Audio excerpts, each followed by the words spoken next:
네, 안녕하세요. 안녕하세요. 조금만 먼저 기도하겠습니다. 먼저 기도하겠습니다. 愛する天の父よ、 사랑하는 하나님 아버지, 私たちこのように宣教師が集まったことを感謝します。 저희들 이렇게 선교하는 사람들이 모이게 해주셔서 감사드립니다. さまざまな宣教のスタイルがあります。 여러 가지 선교의 방법이 있습니다. このアガペ宣教会では本当にさまざまな宣教が許されています。 이 아가페 선교회에서는 정말 많은 분야의 선교가 지금 이루어지고 있습니다. あなたの大切な息子、娘が集まっています。 당신의 사랑하는 귀중한 아들, 딸들이 모여 있습니다. 主よ、どうかこのアガペ宣教会の上にあなたが来年もっと大きな扉を開いてください。 하나님 내년에는 더 큰 문을 이 아가페 선교회에 의해 열어주시기를 원합니다. そして私たちが本当にさまざまな、あなたはとてもユニークな方です。 하나님께서는 또 여러 가지로 참 특별하신 분임을 압니다. このアガペ宣教会から本当に多くのユニークな宣教が始まることを期待しています。 이 아가페 선교회를 통해서 정말 많은 특별한 선교들이 일어나기를 기도합니다. 私たちはあなたが使ってくださるときに喜びがあります。 저희들은 하나님께서 써주실 때 저희들의 기쁨이 있습니다. アガペ宣教会の中に喜びがいつもあふれるようにしてください。 아가페 선교회 안에 항상 기쁨이 넘칠 수 있도록 해주십시오. 私たちの汗水を垂らす努力ではなくて、 저희들의 땀을 흘리는 노력이 아니라 あなたが与えてくださる恵み、 하나님께서 부어주시는 은혜, あなたが与えてくださる道具、 하나님께서 부어주신 어떤 도구, すべてに感謝して歩んでいきたいです。 모든 것에 감사하며 저희들 나아가고 싶습니다. 来年は私たちがもっと突破することができるようにしてください。 내년에는 저희들이 좀 더 돌파하는 방법으로 나갈 수 있게 해주십시오. 本当にこの場所が多くの若い方々で満ちるようにしてください。 이 장소에 정말 많은 젊은 이들이 넘칠 수 있도록 해주시길 원합니다. ここが日本だけではなく、本当にエルサレムにまで向かうそのような大きなビジョンができるようにしてください。 이 장소가 일본뿐만 아니라 예루살렘까지 이룰 수 있는 큰 비전을 가질 수 있도록 해주시길 원합니다. 韓国と日本が本当に一つとなっていくことができるように主よ、あなたが働いてください。 네, 한국과 일본이 정말 하나가 될 수 있도록 주님께서 도와주시길 원합니다. これは政治家にはできないことです。 이것은 정치가가 할 수 있는 것이 아닙니다. 私たちができます。 저희들이 할 수 있다고 생각합니다. 私たちの中にキリストがあるからです。 저희들 안에 주님께서 계시기 때문입니다. 今日もあなたをお迎えしてこの場所に立つことができたことを感謝します。 오늘 이렇게 주님을 맞이해서 이 자리에 설 수 있게 해주셔서 감사드립니다. どうぞ始まりから終わりまで聖霊様、あなたが導いてください。 네, 처음부터 끝까지 성령님께서 인도해 주시길 원합니다. 主イエス・キリストの名によってお祈りいたします。 예수 그리스도의 이름으로 감사하며 기도드립니다. アーメン。 아멘. 皆さんこんばんは。 네, 안녕하십니까. 네. 今日はタイトルが赤い丸というタイトルでした。 오늘의 제목은 빨간 그 동그라미라는 뜻입니다. 日本でも赤い丸と言ったら一つしかないです。 일본에서 빨갛고 동그란 거를 생각하시면 하나밖에 없을 거라고 생각합니다. 日本では日の丸と言います。 네, 일본에서는 히노마루라고 합니다. 旗のことを普通は国旗と呼びますけれども、 그 깃발을 이제 국기라고 보통 얘기합니다. でも日本ではほとんど国旗とは呼ばないです。 그러나 일본에서는 그것을 국기라고 얘기하지는 않습니다. 日の丸と呼びます。 예, 히노마루라는 이름으로 부릅니다. そして例えば子どもたち、幼稚園の子どもたちに、例えば太陽を描いてくださいと言いますね。 예를 들어서 유치원에 다니는 어린 아이들에게 태양을 그려보세요 하면 そうするとほとんどの国の子どもたちは黄色いクレヨンで太陽、お日様を描きます。 보통 다른 이제 세계 어린이들은 그렇게 그리라고 했을 때 그 노란 크레파스로 이렇게 동그랗게 그린다고 합니다. 時々オレンジ色もありますね。 가끔 이제 오렌지 색깔도 있고요. でも日本では 90% 以上赤いクレヨンで描くはずです。 근데 일본의 유치원 어린이들은 90% 정도가 빨갛게 그린다고 합니다. で、どう見ても太陽をどう見ても赤くないですよね。 근데 아무리 봐도 태양이 빨갛지는 않죠. でもなぜ日本人の頭の中に太陽は赤だと思うのでしょうか。 그런데 왜 일본 사람들 머릿속에는 태양은 빨갛다라고 이렇게 인식되어져 있을까요? そして今日はだからこの赤い丸について少しお話ししたいと思います。 네, 그래서 일본에서 얘기하는 그 빨간 동그라미에 대해서 좀 얘기해 보겠습니다. 実はとてもショッキングなことがあったんです。 네, 아주 쇼킹한 일이 있었습니다. 同じ今韓国にいる日本人です。 같이 한국에 있는 일본 사람입니다. で、クリスチャンじゃないです。 크리스찬이 아닙니다. 私よりか年がちょっと若いです。 네, 저보다 나이가 좀 더 어립니다. 多分30代後半ぐらい。 네, 30대 후반 정도? そして韓国語教室の中での出来事です。 한국어 교실 안에서 일어났던 일입니다. そうすると今私は中国の首都フィリピン、 그 안에는 이제 중국 사람, 필리핀 사람, それからベトナム、 베트남, そして台湾、 타이완, それから、ポーランド、 폴란드 사람, そのようなお友達が一緒に勉強しています。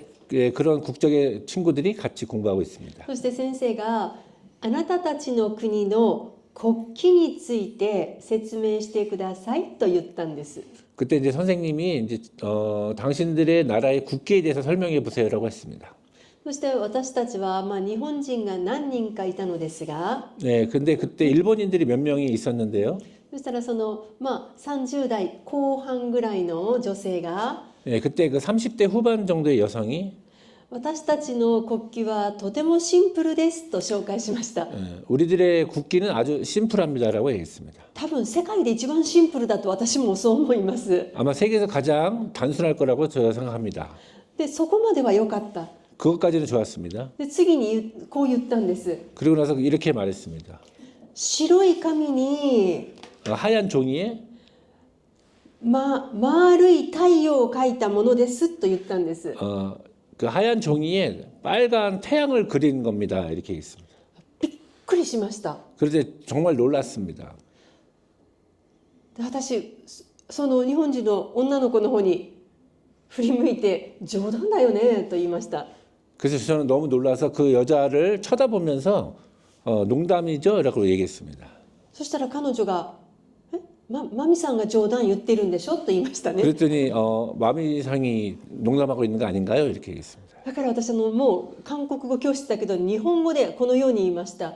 근데 한국어 교실이었지만 저는 그때 일본어로 이렇게 이야기했습니다. もしかしてあなた私たちの国の国旗の赤い丸太陽だと思ってたと聞きました。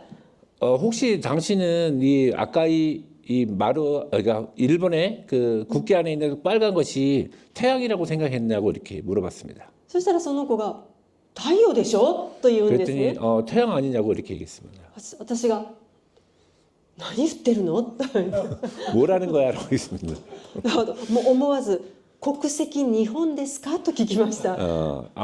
갑자기 그 국적이 일본이냐고 물어봤습니다. で彼女が怒って日本です 그러니까 그 여자분이 화나서 일본입니다 이렇게 얘기했습니다. だからだんだん年が若くなると 그래서 그때 느꼈습니다. 아마 점점 나이가 어려지면 私たちの時は国旗に日本の日の丸についてたくさん話を聞いたけれども 저는 이제 어릴 때 그 국기에 대해서 히노마루라는 국기에 대해서 많이 배웠지만 若い世代は知らない人もいるんだなということを知ったんです。 네, 젊은 세대는 모르는 사람들도 있다는 것을 그때 알았습니다. そしてその時は授業中だったので 그때는 이제 수업 중이었기 때문에 他の生徒さんたちの国の国旗の話を聞かないといけないので 네, 다른 생도분들의 국기에 대한 이야기를 듣지 않으면 안 돼서 だからそれはもうそこで終わりましたが 일단 거기서 이제 일본 여자분하고 얘기는 끝났고요. でも授業が全部終わった後 네, 그 수업이 다 끝난 후에 その彼女が私に言ったんです。 그 여자분이 저에게 얘기했습니다. マミさんは私に恥をかかせたと言いました。 당시 마미상은 저에게 창피를 주었습니다. だから私はあなたが私に衝撃を与えたと言いました。 그때 저는 이제 당신은 나에게 충격을 주었습니다. 私は本当にあなたを本当はこのハンマーで叩きたいぐらいだったと言いました。 저는 당신을 이렇게 망치로 때리고 싶을 정도였다라고 그 정도로 생각했습니다. 私が恥ずかしかったと言いましたね。 제가 창피했다라고 얘기했습니다. そしたら彼女が太陽じゃないのって。 그때 그 여자분이 태양이 아니에요 이렇게. だから私が今時間があるのかと聞きました。 그때 이제 제가 시간이 있어요 이렇게 물어봤습니다. そしたら時間あると。 시간이 있습니다. だから私が1階でコーヒー200円で売ってます。 근데 그때 그 건물 1층에 커피를 200엔에 팔고 있었습니다. だから私がコーヒーおごってあげるから一緒にちょっと話しましょうと。 네, 커피 사줄 테니까 같이 얘기 좀 해보자라고 얘기했습니다. そしてこの日本の国旗について少しお話をしました。 네, 그때 이제 일본 국기에 대해서 조금 설명을 했습니다. そしたら聞いたことがないって言いました。 그랬더니 들어본 적이 없다고 합니다.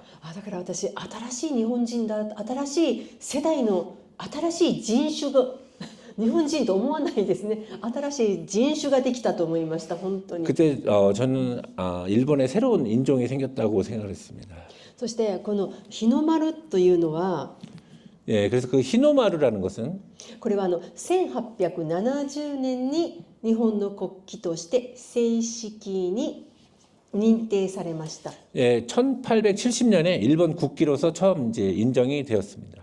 でももともとそれまではいろんなデザインが日本にはあったんです。 근데 그 전까지는 여러 가지 디자인이 일본에 있었습니다. 本当にそれは武士たちが作ったそのパターンがたくさんありました。 그 당시에 그 무사들이 만들었던 여러 가지 패턴들이 있었습니다.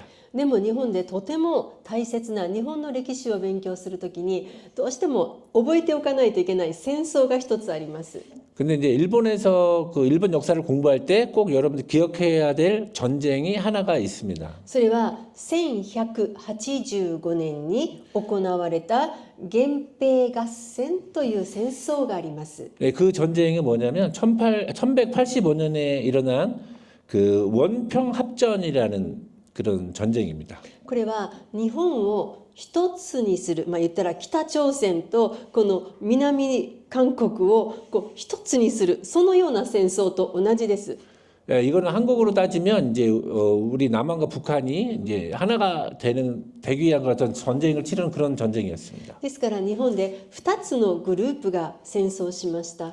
그 당시에 이제 두 개의 그룹이 있었습니다. 一つは平家と呼ばれるグループです。 첫 번째는 이제 한국말로 평시 가문이라는 게 하나가 있고요. もう一つは源氏というグループです。 두 번째는 이제 원시 가문이라고 또 있습니다.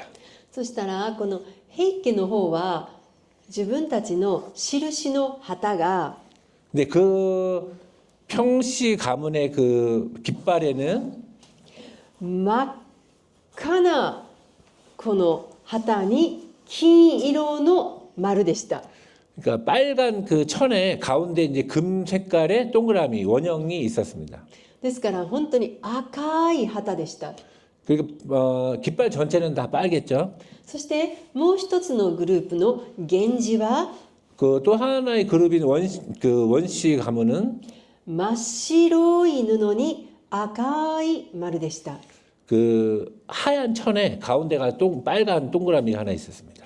そしてこの2つが戦争をしましたが 이 두 가문이 전쟁을 했습니다. もちろん勝ったのは源氏ですね。 네, 이긴 건 이제 원시 가문이 이겼습니다. なぜならば源氏の旗が日本の今の日本国の旗になったからです。 왜냐하면 이 원시의 가문의 그 깃발이 지금 현재 일본의 국기가 되었기 때문입니다. じゃあこの時に彼らはなぜわざわざ真っ白い布に赤にしたのでしょうか。 근데 이쪽에 그 평시 가문의 그 깃발에는 왜 하얀 천에 빨갛게 그렇게 칠을 했을까요? 今皆さんが見ている日本の旗というのは本当にこの赤い丸がちょうどまあ、中心にほぼ中心にあります。 지금 여러분들이 알고 있는 일본의 국기에는 가운데쯤에 동그라미가 이렇게 빨갛게 있죠.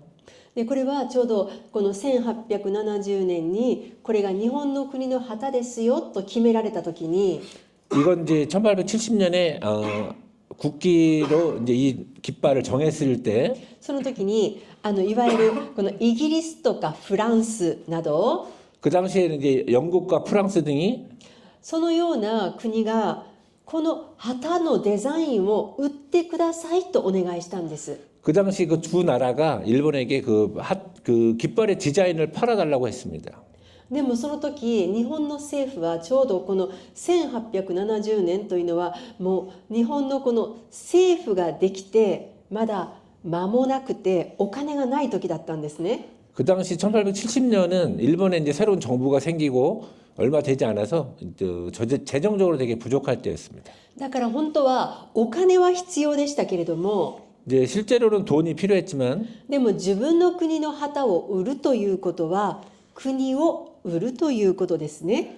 그러나 이제 그 국가의 깃발을 판다는 것은 나라를 파는 것과 똑같다고 생각을 했던 것 같습니다. だからそれをお断りしました。 그때 그 제안을 거절했고요. でもその売ってくださいと言ってその売る価格が今の価格だったら200億円だと言われています。 그 당시 깃발의 그 가격이 200억엔 현재 가치로 따졌을 때 그 정도로 그쪽에서 이제 팔아달라고 했습니다. 本当にすごい大きなお金ですね。 그 당시 큰 금액이었죠. だからなぜこの一番単純な白い布に赤い丸、なぜそれに200億円も彼らがお金を出してもいいから欲しいと思ったのでしょうか。 근데 어떻게 보면 되게 단순한 그 하얀 바탕에 빨간 동그라미가 있는 건데 네, 그런 디자인에 어떻게 그렇게 거금을 그들이 투자하려고 했을까? 実は単純なんだけどあれが黄金比だと言われています。美術の世界でも黄金比をすごく守っている国旗だと言われているんです。 그 되게 단순해 보이지만 그 미술 쪽에서는 그 황금 비율을 가진 그런 구도라고 얘기합니다. ですからいわゆる八頭身とかよく言いますよね。体がきれいにこの8個に分けられるとか。 보통 이제 사람에게는 팔등신이라는 그런 되게 좀 몸매가 좋은 사람들에 대해서 이렇게 얘기를 하죠. ちょうど日本の旗というのはこの黄金率、黄金比を持っている旗だと言われているんです。 그래서 이제 일본 그 국기도 그 당시 사람들은 미술 쪽에서 황금비를 가진 그런 국기라고 이렇게 얘기를 했던 것 そ 같습니다. してこの日本の旗と同じ構図を持っているものがもう一つあります。 일본의 그 국기와 비슷한 구조를 가지고 있는 국기가 또 하나 있습니다. それが何かわかりますか？ 혹시 그게 뭔지 아시나요? 우리나라 태극기 아니에요? 手茎、手茎はもっと華やかだと思います。 태극기는 좀 더 화려하다고 생각합니다. もうそしてストーリーがいっぱいありますよね。手茎の中に私も勉強しました。たくさんストーリーがあります、ね。 태극기엔 여러 가지 뭐 이야기들이 많이 있어요. バングラデシュ。はい。いくつかね3つぐらいあるんです。 3개 정도가 있습니다. そして日本の中にこの日本の日の丸と同じ構図、いわゆる構成を持ったものは相撲ってわかりますか？ 여러분 그 다른 나라가 아니고 일본 안에서 이런 국기의 구조를 똑같이 가진 게 또 있는데 그 일본의 스모라고 있죠.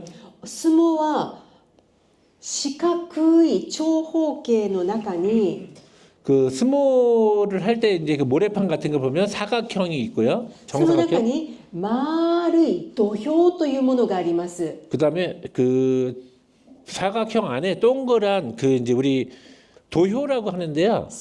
예, 씨름판, 씨름 이제 할 수 있는 그 공간 거기 있죠, 동그란 게. これが比率が全くこの国旗と同じ比率になっています。 그게 이제 일본의 국기와 똑같은 비율로 그렇게 구성이 되어 있다고 합니다. なぜかというとこの相撲というのはスポーツではないからです。 왜냐하면 그 스모는 스포츠가 아니기 때문입니다. 国技と言われていますね。国の技というんです。国のスポーツですね。 네, 국기라고 네, 합니다. 스모는 일본의 국기라고 하죠. で相撲をする理由は一つだけです。 스모를 하는 이유가 이제 한 가지밖에 없다고 합니다. 神様に捧げるためのものだったんです。 옛날에 이제 그 스모 자체가 이제 신에게 바치는 어떤 그런 행위였다고 합니다. ですからあれは相撲をする前にいつもいわゆる神道ですね、神道のその礼拝がありますよ。 그래서 스모를 하기 전에는 일본의 신도식 그런 어떤 예식이 있습니다. 의식 절차 같은 게 꼭 있습니다. ですから本当にこの相撲というのは今は私たちが娯楽で見ていますけれども、 지금은 우리가 스모를 오락의 이제 눈으로 보고 있지만 でもあれは本来一つの神道の宗教の中の一つです。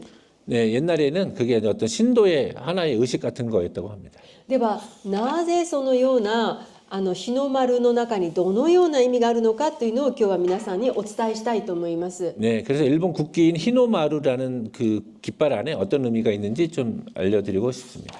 まず結論から言うと、 네, 결론부터 말씀드리면 まずこの白い布、この四角ですね。 네, 그 하얀 천으로 된 부분은 これは神の体と考えられています。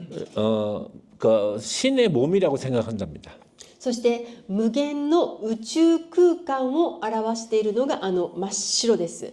네, 그래서 그 하얀 부분은 무한한 우주 공간을 표현한다고 합니다. そしてこの赤い丸、ここですね、赤い丸。 네, 그리고 빨간 동그라미는 これは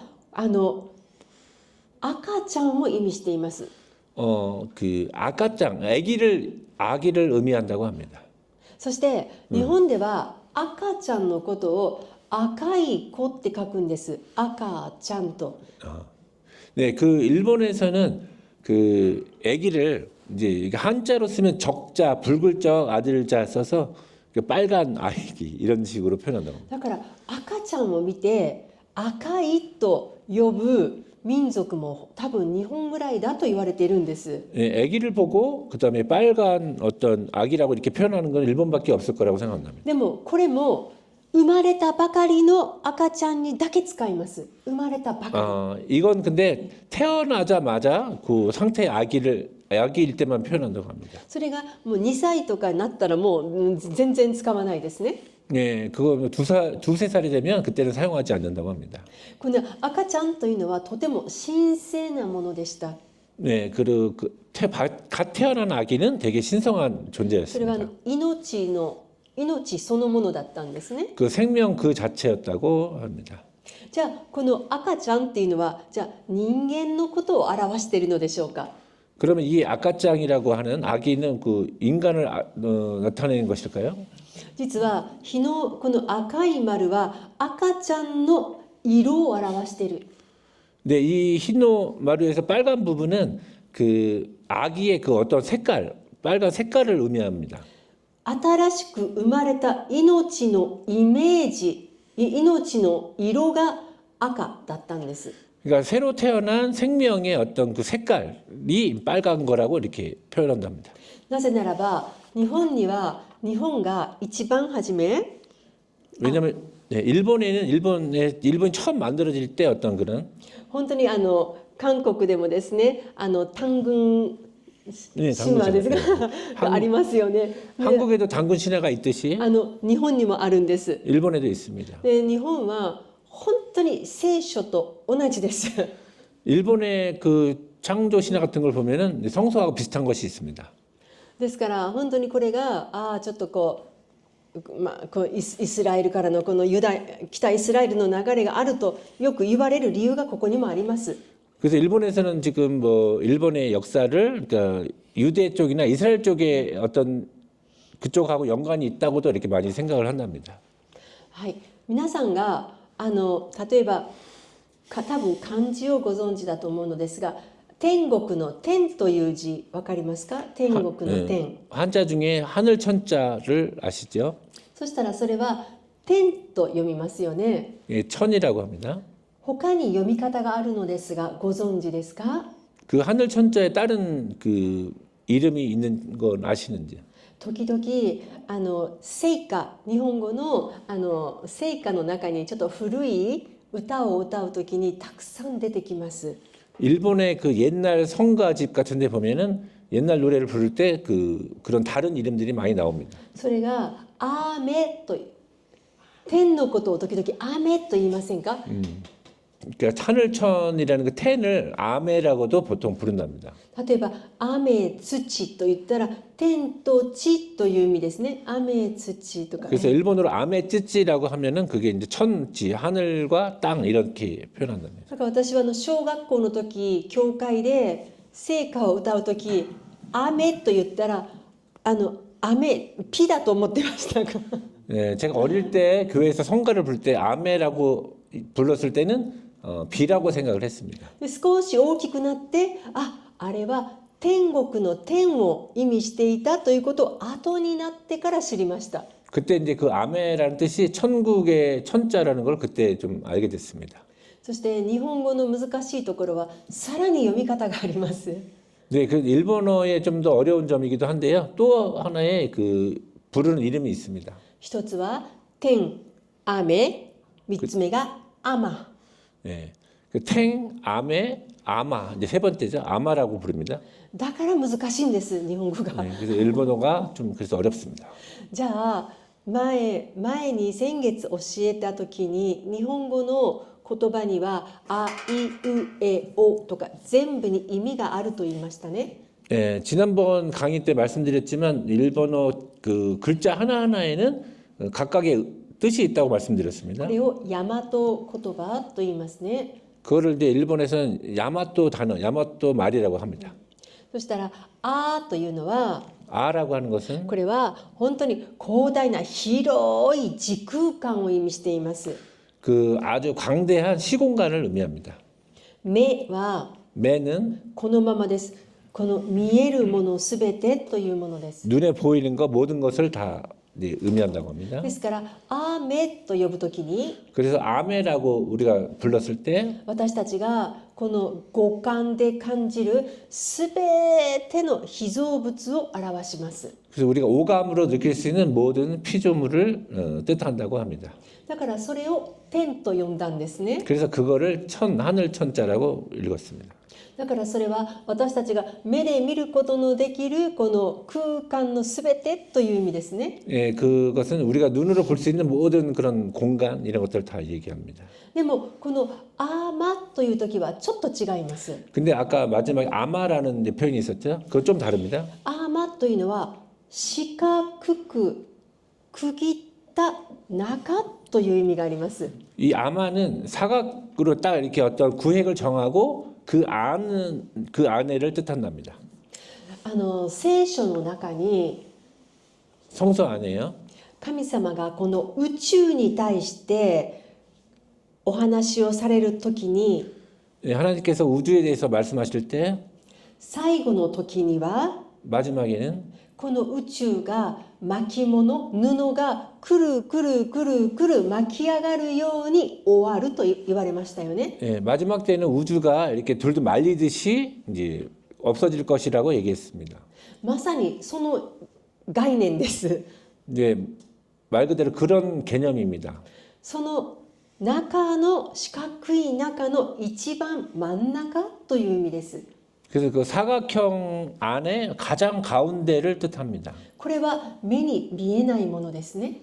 네, 그래서 이거는 눈에 보이는 것은 아닙니다. だから雨、雨どちらも半茶漢字で書くときは一つですけれども、 그래서 아메나 아마라는 뜻이 한자로 쓸 때는 하나이지만 でも実際にアーマというときは 근데 아마라고 썼을 때는 このもっと大きな私たちの目では見ることのできないすべての宇宙を意味しています。 그 우리 눈으로 볼 수 없는 모든 우주를 뜻한다고 합니다. ですから日の丸のこの真っ白いものはこの本当にこの天、宇宙全部を表すという方の天を使います。 그래서 그 일본의 국기인 히노마루에서 이제 사각형 하얀 부분은 이제 하늘천 아마의 그 의미를 담아서 모든 우주 보이지 않는 모든 우주를 뜻한다고 합니다. でこの宇宙をお作りになった神様が3人います。 네, 그 일본 신화에는 그 우주를 만드신 분이 세 명의 신이 있다고 합니다. でも3人は3人で一つだったんです。 거기서도 세 명이 하나의 신이었다고 합니다. もうこれ絶対教えてもらったとしか思わないんです。 이건 누군가에게 배웠다고밖에 생각할 수 없는 絶 겁니다. 対日本人が作ってないと思いま 그래서 す。 이거는 일본인들이 발상해서 나온 건 아니라고 생각합니다. あまりにも同じだから。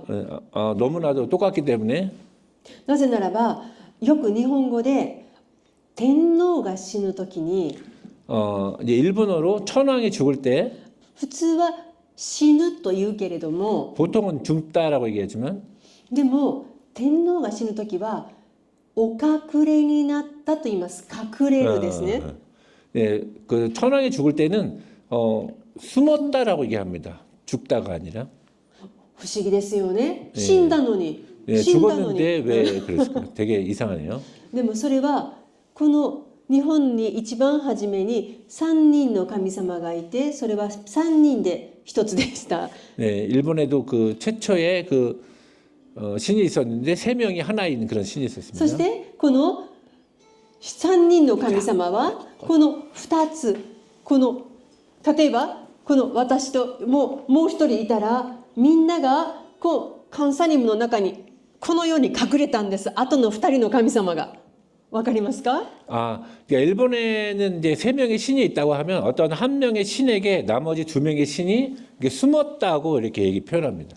これも基本的に聖書と同じ考えじゃないですか？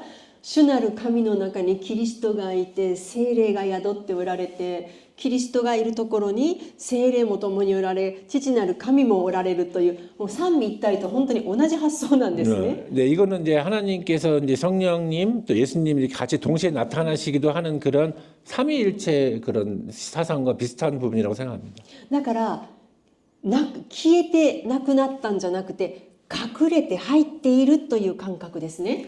네, 그래서 아예 사라져서 없어지는 게 아니라 이게 숨어서 이제 안 보이게 되는 뭐 그런 표현 거라고 생각합니다. だから命が満ち満ちていたと考えたんです。一人のその神様の中にもう二人の神様が入ってくるから命がいっぱいいっぱい入っていたというふうに考えています。 네, 그래서 그 세 명의 신 중에 두 명의 신이 이제 한 명의 신에게 완전히 들어왔기 때문에 아주 생명력이 되게 넘친다 뭐 이렇게 표현을 했다고 합니다. でこのイメージが赤ちゃんがこのお母さんが妊娠して本当に命が満たされてそして生まれていくその瞬間と非常に似ていたんですね。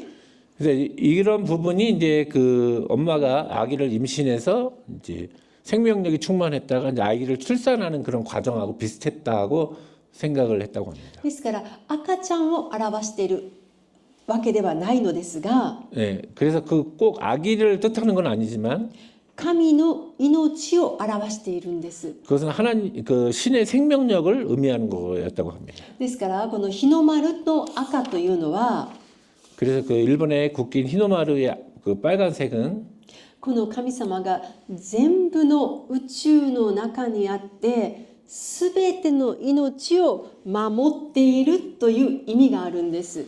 그래서 이제 일본에서도 그 국기 안에 모든 그 우주 안에 있는 생명들을 다 그 신이 이렇게 보듬고 보살피고 있다고 그렇게 생각을 한답니다.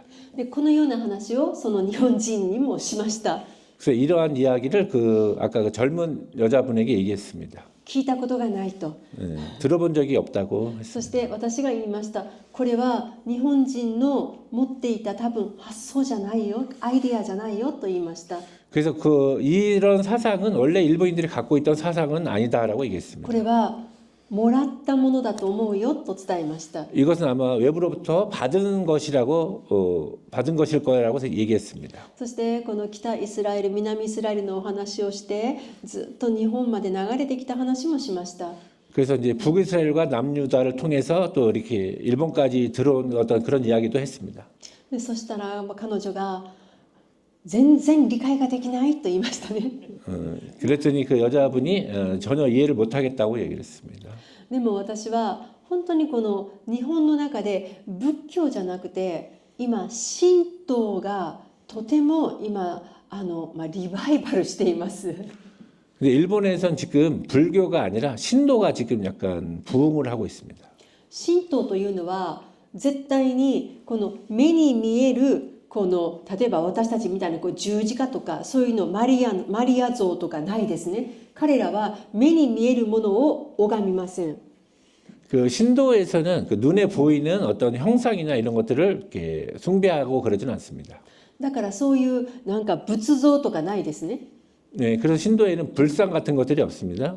彼らはこの宇宙に対してこう礼拝しています。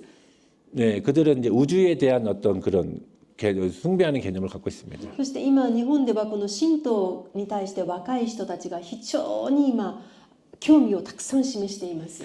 지금 그래서 일본에서는 젊은 사람들이 신도에 대해서 되게 그 흥미를 많이 가지고 있습니다.